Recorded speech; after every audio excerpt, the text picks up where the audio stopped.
రాష్ట్రంలో ఉన్నటువంటి పేద విద్యార్థులకి ఉచితంగా విద్యను అందించాలనే ఉద్దేశంతో అనేక మంది వ్యక్తులు కొన్ని సంస్థలు ముందుకొచ్చి ఈ రాష్ట్రంలో పాఠశాలలు నెలకొల్పడం జరిగింది.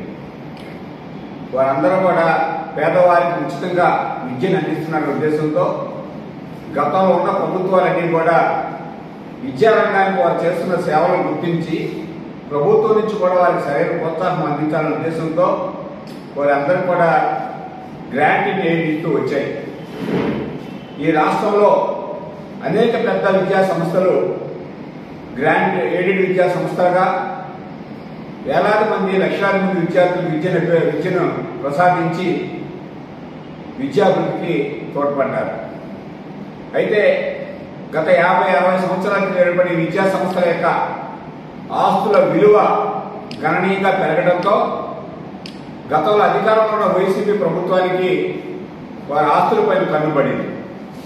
అందుకోసం ప్రభుత్వం ఆ రోజు ఒక నిర్ణయం తీసుకొని ఎయిడెడ్ విద్యా సంస్థలన్నిటి కూడా మేము ఎయిడ్ ఇవ్వబోము, మీరు విద్యా సంస్థని ప్రభుత్వానికైనా అప్పచెప్పండి, లేదంటే ప్రైవేట్గా మీరే నిర్వహించుకోండి అని చెప్పడం జరిగింది.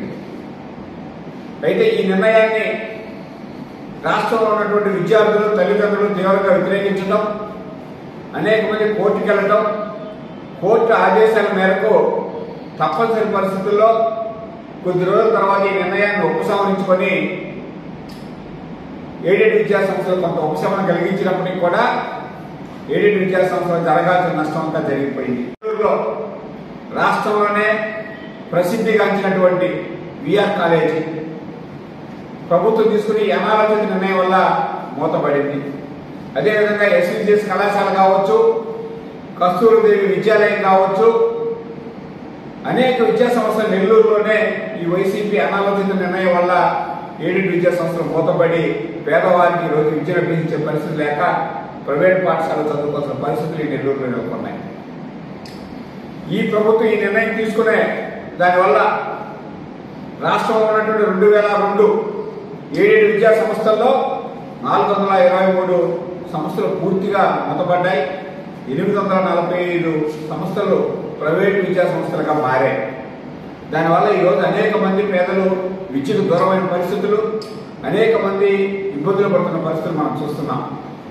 రాష్ట్రంలో కొత్తగా అధికారంలోకి వచ్చినటువంటి తెలుగుదేశం ప్రభుత్వంలో విద్యాశాఖ మంత్రిగా బాధ్యతలు చేపట్టిన నారా లోకేష్ గారు విద్యారంగాన్ని ప్రక్షాళన చేయడానికి నాటి వైసీపీ ప్రభుత్వంలో జరిగినటువంటి అక్రమాలని, విద్యారంగంలో జరిగిన తప్పులు సరిదిద్దడానికి అనేక ప్రయత్నాలు చేస్తూ వస్తున్నారు. ఈ సందర్భంగా వారికి ప్రత్యేక అభినందనలు తెలియజేస్తూ నారా లోకేష్ గారు ప్రత్యేకంగా దృష్టి పెట్టి ఎయిడెడ్ విద్యా సంస్థలపై కూడా ప్రత్యేకంగా దృష్టి పెట్టి వైసీపీ ప్రభుత్వ అనాలోచిత నిర్ణయాల వల్ల, వాళ్ళ స్వార్థం వల్ల మూతపడ్డటువంటి ఎయిడెడ్ విద్యా సంస్థలన్నీ కూడా తిరిగి పునః ప్రారంభించడానికి కోసం అవసరమైన చర్యలన్నీ తీసుకోవాలని ఈ సందర్భంగా లోకేష్ బాబు గారిని విజ్ఞప్తి చేస్తున్నాం.